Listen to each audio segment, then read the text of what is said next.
Donc, on corrige l'exercice 9. Alors, je vous rappelle, essentiel, c'est la formule qu'on a vue à la fin de la page 3 du cours. Je vous rappelle cette formule, c'est tout simplement que P de A union B, c'est quoi? C'est P de A plus P de B moins P de A intersection avec B, donc A inter B. On rappelle que l'idée de cette formule-là, c'est quand on regarde sur le dessin, là, les airs, si on additionne l'air rouge plus l'air bleu, on a un peu plus que l'air marron, parce que l'air vert ici a été compté 2 fois. C'est tout simplement cette aire-là cette aire-là, celle que je colorie en noir sur le dessin rouge et bleu, on remarque qu'on l'a compté 2 fois.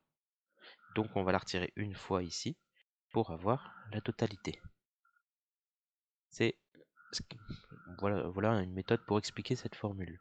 Et dans l'exercice 9, c'est une implication directe de cette formule. On a P de A, on a P de B, on a P de A inter B, il suffit d'appliquer la formule.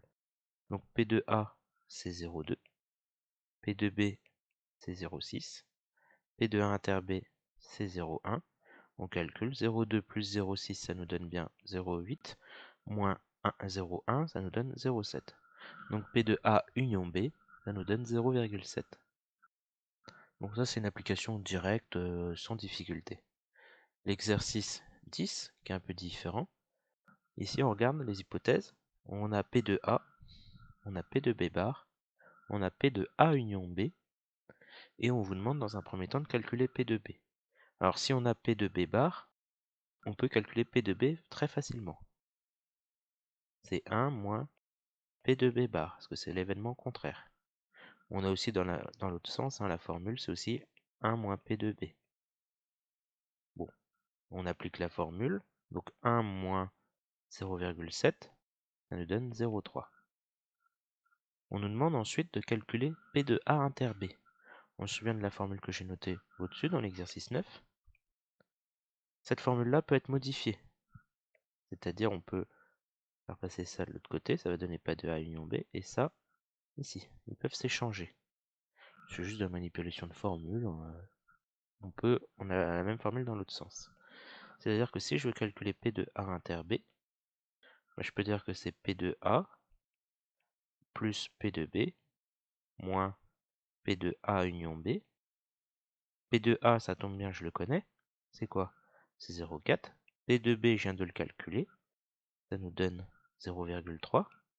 Et P de A union B, on l'a dans l'énoncé, c'est 0,5. Donc 0,4 plus 0,3, on obtient 0,7, moins 0,5, on obtient 0,2. Et maintenant, on veut P de A inter B bar, c'est-à-dire l'événement contraire de A inter B. Qu'est-ce que c'est? C'est 1 moins P de A inter B. Et que nous donne cette formule? Donc 1 moins, alors A inter B, vient de le calculer, c'est 0,2. C'est-à-dire qu'on obtient 0,8. Passe à l'exercice 11, donc n'hésitez pas à remettre sur pause en arrière, hop, je vous remontre. Mettez sur pause au moment qui vous intéresse et vous pouvez recopier. L'exercice 11. Donc on nous demande de faire P de A, on a P de B, on a P de A inter B, et on veut P de A union B, le tout bar. C'est-à-dire, alors, si on veut calculer P de A union B bar, c'est l'événement contraire de A union B. Déjà, événement contraire, le premier réflexe, c'est A1 moins P de A union B. Sauf que P de A union B, on ne l'a pas. Comment fait-on pour le calculer? Bon, on regarde la formule du cours, c'est quoi? C'est P de A plus P de B moins P de A inter B. P de A on a, P de B on a, P de A inter B on a. Ah, ça tombe bien, on peut calculer cette chose-là. Donc on calcule. P de A c'est 0,2, P de B c'est 0,5, moins P de A inter B, donc moins 0,1. On calcule, 0,2 plus 0,5 ça fait 0,7, moins 0,1 on obtient donc 0,6. J'ai calculé P de A union B parce qu'on en avait besoin. Donc on reprend. Donc P de A union B bar, c'est 1 moins P de A union B. Et on vient de le calculer, P de A union B, c'est 1 moins 0,6. On n'a pas fait ce calcul-là avant pour le plaisir, c'est parce qu'on en avait besoin. C'était une méthode pour arriver au résultat. On obtient 0,4. Exercice 12. Qu'est-ce qu'on nous donne? On a P de A bar, très bien. On a P de B bar, très bien. P de A union B, ok. Et nous, on veut P de A inter B bar. Bon, on commence un peu de la même façon que tout à l'heure. Je veux calculer P de A inter B bar. Premier réflexe, c'est l'événement contraire de A inter B. Donc 1 moins P de A inter B. Donc ça, je dois le calculer.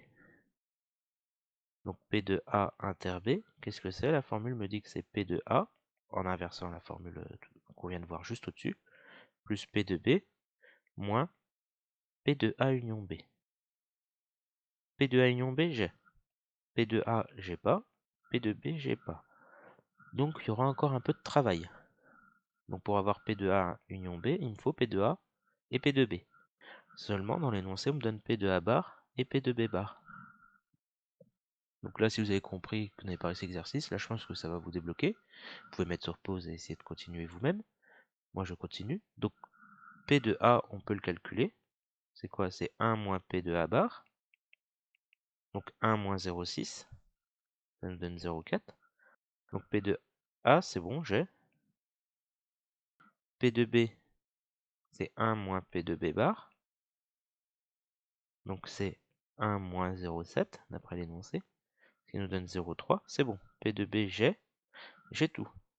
Maintenant que j'ai tout, je peux calculer P de A inter B. Et on se rappelle pourquoi on veut P de A inter B? Pour pouvoir calculer P de A inter B, le tout bar. Donc P de A inter B, c'est quoi? P de A plus P de B moins P de A union B.